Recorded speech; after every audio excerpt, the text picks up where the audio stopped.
Si Senator Marcoleta may binulgar. Kaya pala, naalis si Senator Marcoleta.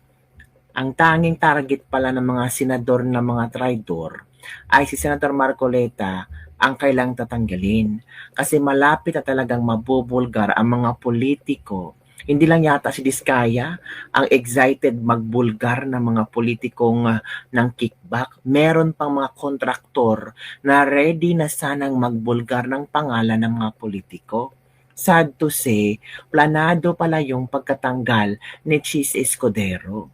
Bale, sabi ni Senator Marcoleta, si Chis Escudero ay isang collateral damage kasi ang pinupunteriya talaga ng mga traidor na politikong ito ay si Senator Marcoleta.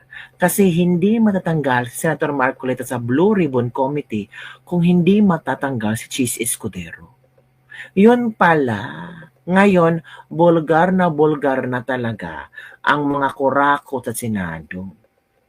Sabihin nyo si Estrada at si Villanueva ang kurako sa Senado? Nako, demolition job lang yun para siraan ang minority. Para sabihin talaga na itong minority ang mga taong kontrabida sa Senado. Pero planado pala yun. Remember yung Blue Ribbon Committee, last Blue Ribbon Committee hearing? Si Risa Hontiveros ay umalis, biglang umalis sa hearing. Bakit kaya? Iyon pala kabibig.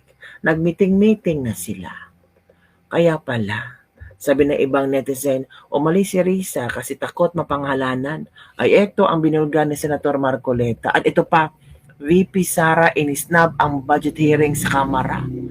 Galit na galit ang Makabayan Black. Kung ano-ano ang mga sinasabi ng Makabayan Black ngayon kasi inisnab sila ni VP Sara. O, pasensya na. Ganon ang beauty ni VP Sara. Ayaw maharap ang mga pangit na pungha. Ito kabibig ba? Ito yung binulgar ni Senator Marcoleta. Siya talaga ang pinonteriya. Tapos si Chis Escudero, collateral damage lang pala. Kawawa ni Chis. So, ito kabibig ha, manood tayo sa mga statement ni Senator Marcoleta. Ako po ay masaya at nakita ko na naman ang aking dalawang pinagpipitagan ng mga ano bang tawag sa inyo? Mga ginoo po, mga ginoo lang. Mga ginoo. Opo. At alam ko naman po na pinagsisikapan pong kayo po ay talagang bigyan ng mga impormasyon. Opo. At mga komento na talagang nakakatulong po sa ating lahat. Dito po kasi sa palatuntunang sa ganang mamamayan, Sen, kayo po ang chairman dito. Hindi ako pwedeng maalis ng pagka-chairman dito eh. Malaking issue. Buti nila dumating kayo kasi magbobotohan na kami ni Joe para palitan niya. Ay, teka lang, marami kasi nagtatanong. Ano ba talaga nangyari po sa Senado, Sen? Siguro i-refresh nyo nga po yung ating mga kababayan. Kagaya nung nalalaman na ninyo at ang daming nagbibigay ng feedback sa akin. Hindi lamang libo-libo, halos milyon-milyon na yata. Ay, opo. Na hindi nila matanggap-tanggap na ako po'y biglang pinalitan. Correct. Bilang chairman ng Blue Ribbon Committee. Ang totoo po niyan, ako po talaga ang kanilang pakay. Ooh. Oo. Ang presidente po ng Senado, si Senator Chis Escudero, ay parang collateral damage lang po yun. So tama pa rin lumabas sa mga social media, Sen, na ang puntirya talaga kayo. Kasi hindi naman nila kumaalis kung hindi nila alisin yung puno. Ayun. Ganun po yung nangyari riyan. Oho. Ngayon, ang medyo hindi po ako nagsasabi nito. Ito po ay kinukonfirma ng napakarami pong mga kababayan natin na hindi po nila nagustuhan yung mabilisang pagpapalit ng liderato ng Blue Ribbon Committee. Lalong-lalo na po doon sa panig ng paglalahad na po ng katotohanan. Yung pag-iimbestiga na po sa kanila pong palagay, ay meron na po silang nakikinikinitang mga katotohanan na lalabas dyan. Papunta na po sa paghanap po natin ng kasagutan sa maanumalyang pagkakalatag ng mga proyekto na kung tawagin nga ay ghost projects. Ayun. Ang balita kasi, sir, may singit ko lang po, mukhang pinakiusapan ata si Senator Cheese bilang presidente po ng Senado na kayo ay palitan sa pagiging chairman. Pero parang nanindigan siya sa inyo. Kaya ang nangyari daw po, pati siya nadamay sapagkat ayaw pala niya kayong palitan bilang chairman ng Blue Ribbon Committee. So tama po ba yung ganung anggulo? Hindi ko alam yun kasi wala naman siyang sinasabi sa akin na siya'y kinausap. Oho. Ang nangyari, May nakiusap daw po eh. mabilisan nga eh. Ang totoo niya, siguro nakikita nyo, itinutuloy ko yung pangatlong pagdinig namin. Opo. Ako na lang ang pinakahuli na nakabalita na napalitan na pala yung aming Senate President. Ayun Ano? na nga, oo. Kaya pala si Senador Jinggoy na nasa tabi ko, medyo mainit ang ulo nung araw na yun. Hindi ko naman alam kung ano nangyari. Yun pala. Kaya yung pong talagang purong-puro na biruan lang, iba po yung pagkakatanggap niya. No? Pero alam naman ninyo, talaga nagbibiruan lang kami. Totoo po. Yun pala pagkakapaalam ng isang babaeng senador, yun na raw palang tanda Senyales. na sila ay nagkakaroon na ng pagpupulong sa Kasi kwarto. hindi naman talaga nagpapaalam yun eh. Ayun na nga po eh. Talagang yun halos hanggat maaari ay Nakabantay talaga. di po ba? nakabantay at lahat ng anggulo ng mga pinag-uusapan ay nakakasangkot siya sa mga usapin. Opo. Nagtaka ako kung bakit siya nagpaalam at nangako naman siyang babalik. Yes. Oo. Pero hindi na siya nakabalik. Oho. Mm. Ayun. Well, ang narinig ko lang siya na, doon sa iba kasi mga balita, at siguro mabuti masagot niya rin. Ang pangunahing layunin daw po kasi talaga ng Blue Ribbon in aid of legislation. Kasi daw po, parang sa tingin daw po ng kapwa yung senador, parang nalilihis na para bagang ang dating prosecutorial na raw po ang dating ng pagdinig ng Blue Ribbon Sen. Sino po ba ang nagsabi nun? Yun po ang lumalabas. At maging sa panayam po sa mga kasama nyo sa Senado, parang yun po ang binabanggit nila, Sen. Hindi po totoo yun. Mhm. Unang-una, talagang may pagka-prosecutorial po sapagkat kung titingnan ninyo yung pinaka-mandato ng komite, Ng Blue Ribbon. ang tinutugis niya yung malfeasance, Misfeasance. misfeasance at non-feasance. Yun pala. Paano po ang paglalahad ng inquiry kung hindi po namin gagawin sa paraan na pagtatanong at paghanap ng kasagutan sa mga dapat na itanong para nga mapatunayan kung merong malfeasance, misfeasance, and non-feasance. Yun po yung tinutungo talaga. Ayun. Yun ang pangunahing layunin ng Blue Ribbon Committee. Kung naipagkamali nila, lalong-lalo na po yung aming puno ng Senado ngayon, yun po yung sinasabi niya eh. Ayun, opo. Kahit oo. kailan ay hindi po ako lumihis Mhm. doon sa tuntunin na yon. Mhm. At baka dapat sana tinanong muna niya ako. Opo. Nakatatlong pagdinig lang ako eh. Tama. Opo. Yung iba nga pong humawak ng Blue Ribbon Committee, nakalampas na sila ng halos 20. Wala pa naman silang nagagawang batas eh. Tama po. Tama. Totoo lang po ako, pangatlo pa lang. Pangatlo pa lang, meron na po akong naiayos. Oo. Possible areas of legislation. 10 pa yung aming naisip na kagad eh. Ba? Oh, Sa tatlong wow. dinig pa lang po, ha? 3 pagdinig pa lang Galing. para malaman ng nakikinig sa atin Opo. na tayo naman ay hindi nagbibiro sa mga sinasabi natin.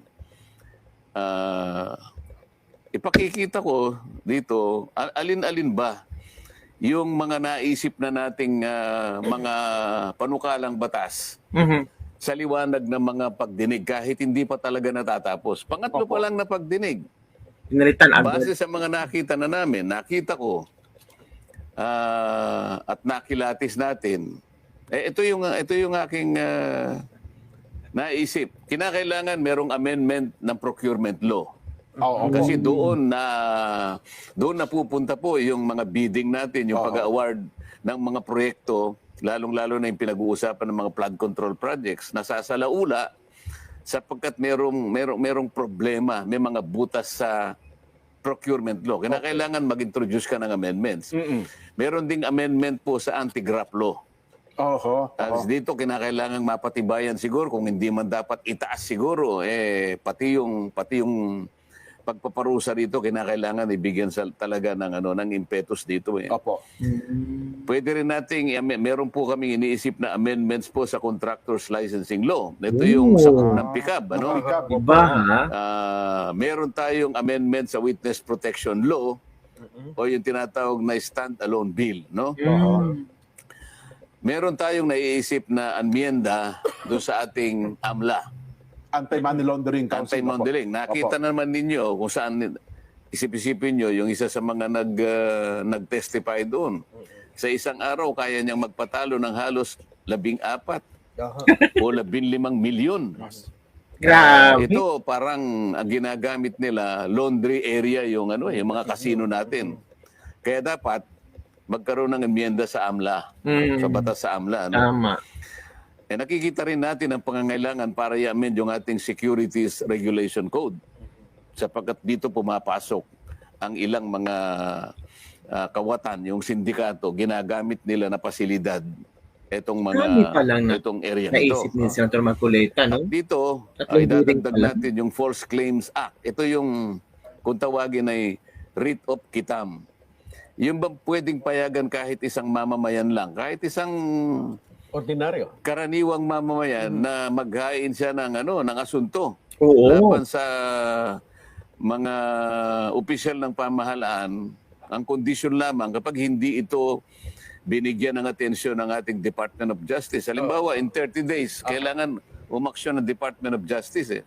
Pag hindi siya umaksyon, meron ng karapatan na maghain yung karaniwang mamamayan. Oo. Sa laki at sa lawak ng pangyayari, iskandalo na nakita natin sa mga proyektong flood control na yan, kailangan nating siguro makagawa na ganitong uri ng batas also. Correct, correct. Kailangan din nating pasiglahin yung whistle. Kailangan ma-approve na natin itong Whistleblowers Protection Act na Tama. nakabinbin pa ngayon.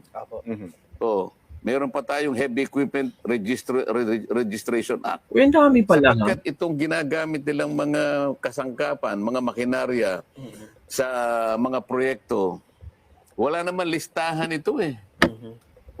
Ginamit na nila sa ganitong proyekto, pipilitin pa nila kunwari na isulat na ginamit sa ganito hanggang Mindanao eh. Lima lang ang makinarya mo eh. Ang project mo mahigit na 50, ibig mo sabihin eh, iisa lang ang ginagamit mo makinarya. So, saka ang pang-10 ay kailangan meron tayong flooding master plan. Sa plan, So, dito pa lamang, nakakatatlong pagdinig pa lang ako, meron na akong 10 panukalang batas na Galing. gusto kong maipundar natin. Opo. Para sa ganun ay ma-address natin ang mga problema kaugnay nitong maanumalyang paglustay ng ating kabangbayan. So yung punto ng in aid of legislation, Sen, Pangunahin. iyon po. Pangunahin, hindi lang maiiwasan na talagang akala mo, meron nagpo-prosecute ka. Talagang ganun eh. Kailangan mo magtanong eh. Opo. Kailangan mo magpalitaw ng ebidensya eh. Paano mo ngayon mapangangatwiranan na ang dami palang ganitong mga anomalya kung hindi ka kukuha ng tao na tutulong sa iyo. Kaya ko lang naimungkahi na kung sino man po ang gustong nagsalita na, ay nakausap ko na po yung DOJ na nakahanda po silang tulungan kayo. Basta sasabihin po ninyo yung katotohanan at maituro ninyo yung mga taong nasa likod. Ayun. Mas malalaki sa inyo. Ang nangyari nga lang, bumaligtad naman ang DOJ. Yun nga. Akalain mo naman, ito yung nakakapagtaka eh. Opo. Kausap ko ang Secretary ng Department of Justice, Linggo. Kausap ko yung kanyang USEC, siguro Biyernes o Sabado. At nakausap ko pa, bago ko uli makausap ang Department of Justice Secretary Boyeng Remulla. Alam nyo naman na magkaibigan kami. Ay, opo. Kahit sa Congress pa, So, kinumit niya sa akin yun. Okay yan. Sabi niya gano'n. Ang totoo niyan, partner naman namin kayo, ang Senado, para maipasa natin itong Whistleblowers Act. Pagtulong-tulungan natin yan. Sige, pangako muna sa kanila na mabigyan natin sila ng provisional immunity. Kaya malakas ang loob ko Plastic ni sapagkat alam ko Boyeng. nakahanda siya na tulungan Igra. kung sino man Oho. ang tatayo talaga na magsasabi na ng totoo. Oho. Dito wala pa kayong tinutukoy kung sino. Wala pa. Oh. Naihinuha ko lang. Sabi ko, baka sakali. Baka Hindi may ka salita, niya. magturo. Oho. Kasi ka ako, na-upload ko na ito nung nakaraang hearing. Baka ka ako merong... Opo. Gusto At saka sa mag- programang ito, Sen, noong Biyernes, di ba Oo, sinabi baka niyo merong na, magkusa. Kailangan Yeah. nakahanda ako. Kaya nga, tumawag na ako sa'yo. At mabuti naman ka ako, tumawag ka na rin sa akin para makonfirma natin na magkaugnay tayo sa layo ng ito. Yung Witness Protection Program, legitimate na remedyo ito eh. Nasa batas ito eh. Pagkatapos sinabi niya, hindi ko basta ma-approve yan. Kinakailangan mo nang isoli muna niya yung mga nakulimbat nila. ito na po yung magkapalitan na po eh. Nagkapalitan na ito. Paano mangyayari yun? Yung sinasabi niyang restitution or indemnification, hindi kasali yun eh. Oho. Wala yun sa requirement eh. Oh. Hindi pinag-uusapan dito yung pagsusoli ng kung ano. Pwede na sigurong pag-usapan sa bandang huli yun. Pero dun sa punto na siya ay nag-a-apply sa'yo, Apply pa lang. kaya niya lang gagawin yun, manganganib talaga ang buhay niya, kaya nagpapakover siya ng protection. Oho. Nakita mo yung inallege niya na may kinalaman di umano dito sa mga payola, yung mga payouts na yan, 17 congressmen Opo. at 10 mga tao na yung iba ay private individuals at yung iba naman ay mga kawani at opisyalis ng DPWH. Sa mga tweet, 10 sa panig ng DPWH at saka pribadong mga mamamayan at 17 congressmen. O yun naman ang yun naman ang hinihingi ng Witness Protection Program. Manganganib talaga ang buhay niya sa ginawa niyang pag-expose sa pagsasabi ng katotohanan. Oho. Sa panig niya yun ang totoo eh. Pero yung unang usapan niyo po ni Sec Boying, walang mga ganong condition, Sen? Alam naman niya na wala eh. Kaya basahin mo yung batas. Napakasimple naman ang batas. Oho. Ngayon, ito naman aming bagong Pangulo ng Senado ngayon. Yun ang kanyang idinadahilan kung bakit yung sulat na binigay ko na dapat pirmahan niya para umabot sa Secretary of Justice, nag-research naman ako sabi niya. Ayun na nga po, hindi na Nakita ko na kinakailangan palang magsoli. Ang aking kinalulungkot dito, kung talagang nag-research sila, bakit hindi nila binasa yung batas? Wala namang sinasabing gano'n na magbayad ka muna. Isauli mo muna kung ina-allege na ninakaw mo o ano man. Walang iniwan sa yung i-rescue kita. Halimbawa, merong kidnap for ransom. Opo. Halimbawa, itong cameraman natin. I-rescue kita pero magbayad ka muna. Iba si Marco Di Lee. ba? Parang mali eh. Oho. Kaya mo siya bibigyan ng protection at hindi mo siya ihingi ng kahit ano. Dahil nga doon sa kanyang pagpapahayag, doon sa kanyang pagtulong sa iyo, sa panig ng Estado, magsasabi na siya ng totoo. Kasi mahirap eh. Kung walang tatayo na magwi-witness, sinong mahuhuli natin? Opo. Lahat yun, aligasyon. Lahat po yung paratang kung wala magsasalita. Hindi ba, Opo. Nelson? Para ka namimingwit eh. Tama. Pag ikaw ay namimingwit, may pain ka. Opo. Tama po. Anong gagamitin mong pain? Butete. Halimbawa. Bulate. Bulate. Bulate na isda. Oh. Para makahuli ka ng malaking isda. Ayun. Tama. Pain. Kung walang pain. Walang pain. Walang pain. Sino yung papain? Yung pain, gusto niya proteksyonan mo naman ako. Kakagatin mo niyan. Correct. So ang ang pinangako dapat na Sec Boy, ano po, provisional. Hindi, sinabi niya, sige, pangakuan mo sila na sa ngayon pa lang, kaya tinawag niya na provisional immunity. Provisional immunity. Manggagaling sa akin, Opo. para malaman nila, huwag naman ninyo kung ano, huwag niyo munang kung ano nung ginagawa nila. Pupunta doon ang BOC, pupunta ang BIR, pupunta yung AMLA. Teka muna, magpa-apply ito eh. Opo. Ito yung proteksyon na hinihingi niya hanggang sa ma-approve na eventually yung kanyang aplikasyon. Oho. Walang sinasabi doon na kailangan kang magbayad o magbalik nung inaakala mo na nakulimbat mo. Wala pa eh. Oho. Nag-iimbestiga pa lang tayo eh. Correct. Paano natin makukwenta kung ano ibabalik? Wala pa naman tayo sa estado na yon. Doon po sa angulo na ang sabi naman nila, kasi selective ang sinasabi parang may itinatago, merong Oo. pinipili, Oo. at ang gusto daw ay magsabi ng tell-all.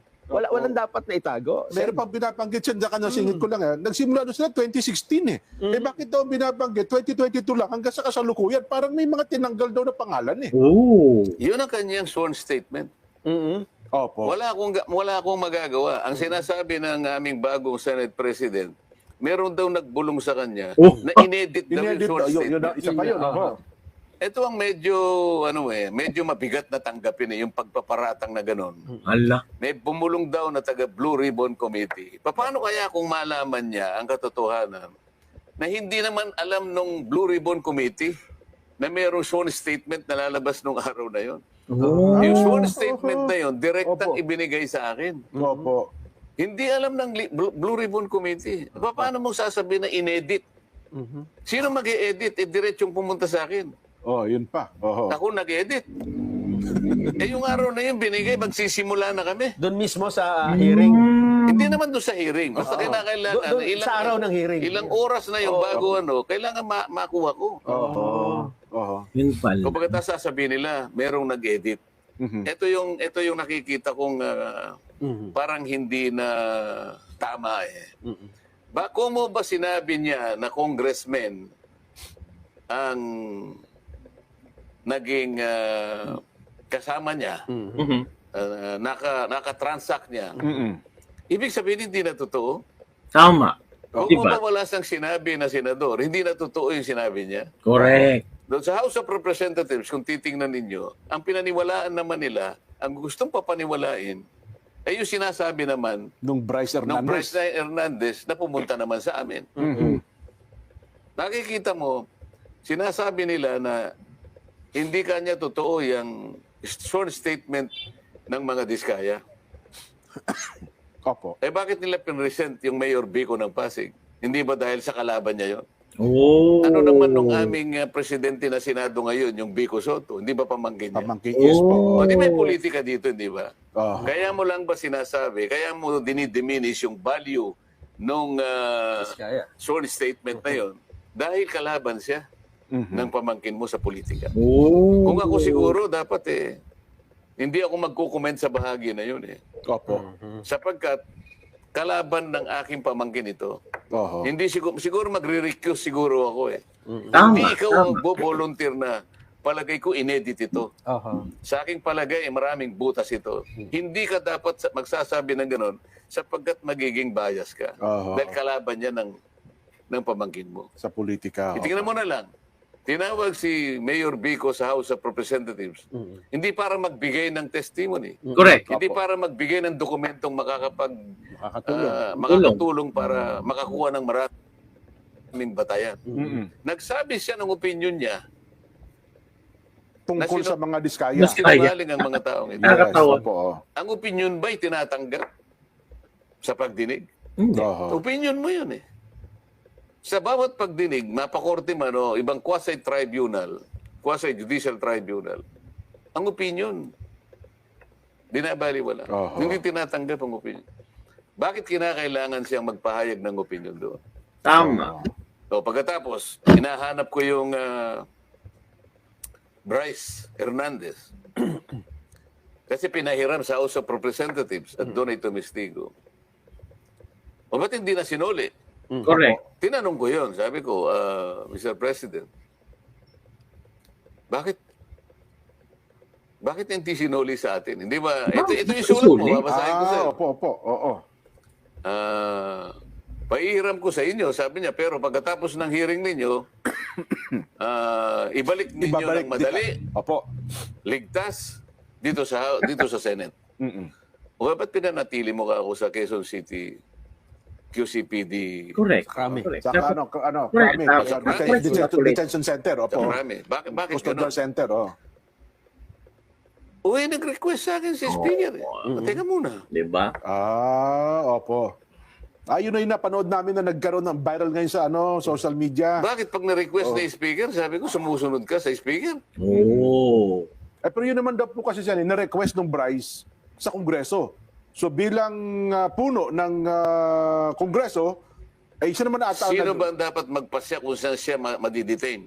Correct. Si, Ah, Yung nakontempt yung, o yung otoridad na nagkontempt? Correct. contempt. kayo, nakastanding yung Correct. contempt order ng Senado. Hindi ka Opo. pwedeng mamili kasi ikaw ay nasa legal custody ng Senate. Nanganganib daw po siya doon, Sen. Kaya kapag hindi mo siya sinuli, binibigyan mo ng credentials yung sinasabi niya. Ayun. Sa Correct. mga tweet, sabi ko, ang hindi ko kayang tanggapin. Kaya hindi mo siya masoli dito. Naniwala ka Aha. na nanganganib siya Mm. dito Senado. Tatanggapin ba natin yan? Mhm. Tayo Senado hindi natin kayang Proteksyonan. Proteksyonan. Opo. ito ngayon ang problema. Sabi ko medyo madidisgrasya ang integridad ng ating inquiry dito pagka ganyan. Oo. Correct. Bakit ayaw mo siyang bigyan ng witness protection program at kinakailangang magsoli? Bakit si Hernandez hindi mo siya sinabihan na magsoli ng perang katakot-takot na halos bilyon-bilyon ang Correct. Wala, mas malaki That's a pa lang good pera point. din nun, ha? Oho. Bakit ganun? Oho. Ang daming sasakyan din nun. Mhm. Nakikita niyo ba ang pagkakaiba ngayon? Oo nga po, Pagka no? nandun sa House of Tama. Representatives, kagyat na bibigyan ng witness protection kahit hindi siya magsoli. Mhm. Hindi Mm. kaya, kailangan magsoli ka muna. Tingnan po ninyo ang pagkakaiba. Correct. Hindi Unfair. hindi naman daw ata humihingi na maging witness itong si Bryce. Bryce Hernandez sa Hindi ka, Sen. i-cover nga. Pinotektahan. Yun nga yung, yun nga yung gusto nilang mangyari. Magsabi ka lang ng totoo. Mhm. Merong nag-text sa akin. Oh. Isa sa mga tumutulong na legal officer sa mga diskaya. May kinausap siya ng isang congressman daw. Maglaglag din kayo ng senador para hindi Ala. kayo makontempt. Ah, Ganito na ba? oho. Tingnan ninyo, historically, ano ba nangyari kay Grijaldo, hindi ba? Opo, Mm. opo. Ganon, sila yung gumagawa nun. Kay Sa Senado, Grijaldo. walang ganon eh. Mhm. Yun ang nangyari kay Garma. Yun ang nangyari kay doon sa pulis, yung Ed, nakalimutan ko yung apelyido. Oho. Pero sa Senado, walang ganong klaseng kasaysayan. Correct. Mhm. So, gusto ko makita ninyo yung pagkakaiba. Meron ka bang karapatan na sabihin mo na may butas itong parang hindi totoo, parang inedit? Oho. Bakit Ang mo bastos mo. uhusgahan Ang bastos ni Tito ang Soto. sworn statement ng isang Sabi mo tao inedit. nung ihayag Grabe. niya nung ako pa yung chairman ng Blue committee? Ribbon. Opo. O bakit nung ako'y napalitan na? Ibig mo sabihin, yung proceedings namin ay papalitan mo rin. Correct. Oho. Pinagtalunan, inapprove, ito yung ginawa namin. Napatunayan namin na kailangan niyang magkaroon ng protection. Ito yung hiningi niya. Kaya Opo. gumawa ko kagad ako ng sulat bilang chairman. Bininbin niya. Alam niya kasi papalitan na pala ako. Oh. So, ang ginawa niyang dahilan ngayon, kaya hindi niya pinirma yung sulat ko, hindi na ako ang chairman. Chairman. At binigay niya raw kay Chairman Ping. Si Chairman Ping naman, nag-uusap na raw naman pala sila, kailangan magsoli muna. Oho. So, yan po yung nangyari. Sa mga tweet, yung aming ginawang proceedings, kinu-question pa nila eh. Tama. Wala raw, marami raw sa mga kasama namin ang dissatisfied sa direction Wow. na Pero po, tinatahak namin. yun pa po ang binabanggit. Oo. Ano Siguro, bang direction ninyo? siguro, liwanagin natin. Aha. Ano bang direksyon ang gusto nyo? Ayun. Ayun. Oho. Kami ang direksyon namin matuwid eh. Mhm. Kayo, anong gusto yung direksyon? Mm. Sino siya para sabihin niya na dissatisfied? Sino sa mga kasama namin dissatisfied? Baka naman yung leader ng House of Representatives ang dissatisfied sapagkat puro congressman ang binanggit. Oho. Kaya pala sinasabi nila, magbanggit din kayo. Maglaglag din kayo Mga senador. para hindi kayo makontempt. Tama ba yun? Doon po sa punto ng pagiging state witness, kasi sabi nila, dapat daw, ang isang state witness ay least guilty. Hindi Hindi. yung... Hindi ganon. Ganun ho ba? Ang mga requirements dyan, nasa Republic Act 6981. Okay. Galing ni Mark. Basahin ninyo yung Section 3 at saka yung Section 10 pag sama-samahin nyo. Ito yung mga requirements ngayon sa aking pagkakatanda. Una, Opo. yung offense, yung krimen na kung saan dapat siyang tumestigo is a grave offense. Mm. Grave talaga to, plunder ito. Opo. Wala kang ibang makukuhang tetestigo.